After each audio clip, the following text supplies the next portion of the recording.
Hello, I hope you had a good summer. Welcome along to a special pre-season breakdown. It only seems like 5 minutes ago that Arsenal were lifting the FA Cup at Wembley, but here we are, just days away from the start of another new campaign. Here are 5 hot topics to discuss ahead of the big kickoff.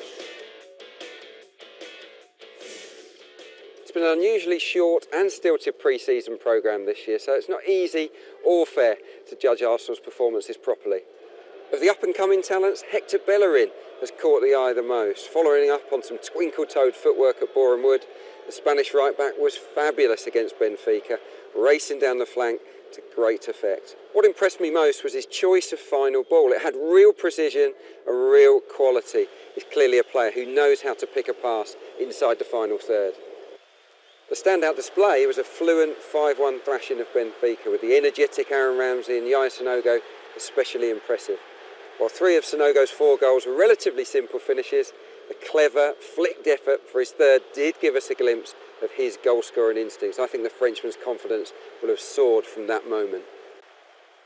With so little football played, it's difficult to criticise, but I would say that the most problematic feature of pre-season has been Arsenal's defending of set pieces. Against New York, hesitancy and a lack of communication cost the side a goal, and it was a similar story when Benfica scored from a basic near-post flick-on from a throw-in at the Emirates Cup. Monaco's winner was also messy from an Arsenal perspective. With some players pushing up and others dropping off from a wide free kick, there's work to be done on organising a better defensive line from those kind of situations.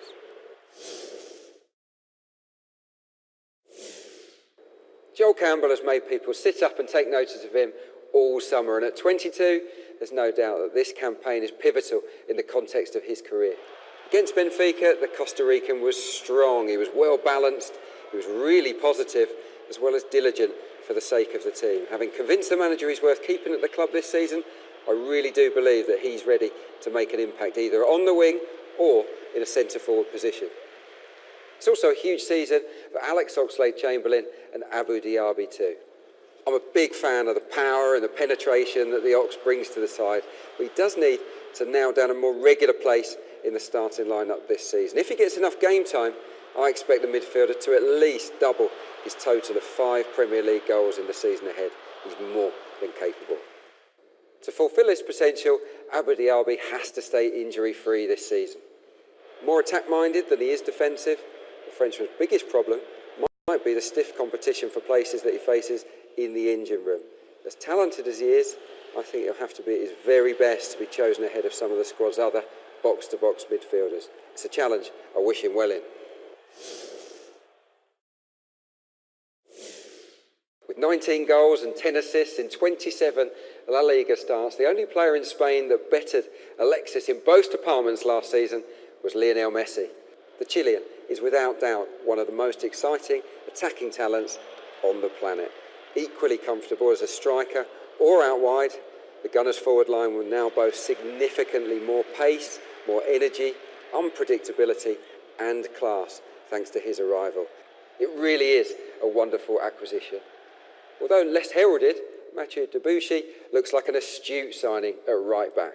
His Emirates Cup debut showcased how combative and assured he can be, and I expect him to defend and attack really neatly this season. Statistically, Debuchy was arguably a more effective player than Bakary Sagna in the Premier League last term, so it looks as if the manager has made a good call by bringing him in. Callum Chambers is a signing for the future, but based on his displays in the Emirates Cup, the teenager can slot seamlessly into the first team already. At centre-back, he reads the game tremendously well and has a nice air of composure about him too. The range of positions he can fill will also be a major asset to the manager. Last but not least, David Ospina is set to provide real competition for Wojciech Szczesny. At 25, he's a keeper that's improving fast, and his 80.2 save percentage with Nice last season was among the best in Europe. These two should bring the very best out of one another.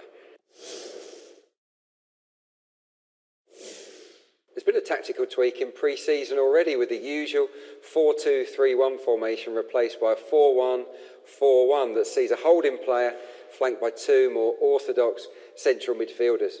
Whether this is because Mesut Ozil isn't back from holiday yet, I'm unsure, but it's a subtle change the side has definitely been working on. I certainly think that the three-man engine room could be solid and effective, especially in matches against Arsenal's title rivals this year.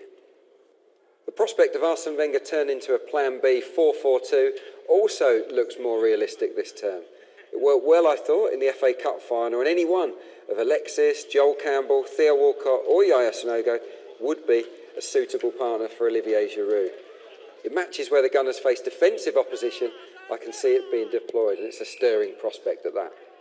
In the more difficult matches this season, the key will be to show greater tactical discipline and concentration. Learning lessons from last year, I do expect the Gunners to start these games a little more cautiously and to take fewer risks. With so much pace up front, Arsenal are now nicely equipped to stay tight before picking off opponents with razor-sharp breaks. With more weapons in their ranks, I believe we'll see a lot more tactical variety from Arsene Wenger's men this season.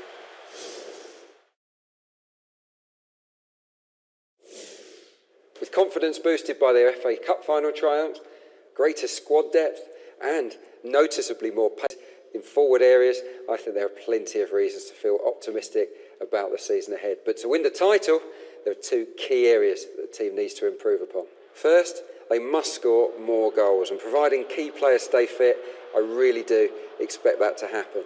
The prospect of Mesut Ozil and Aaron Ramsey feeding the likes of Alexis and Theo Walcott will strike fear into the hearts of any opposition defence. Arsenal must also be more resilient against their biggest rivals. This means adjusting their approach tactically, staying more compact as a side, taking fewer gambles and concentrating better from set pieces. Achieve all this and the Gunners will be right in the title mix.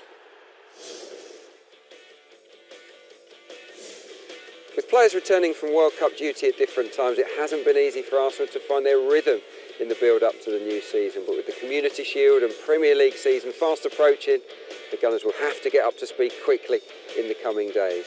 I think the squad looks healthy, and with one or two more signings possibly to come, this could be a season to remember.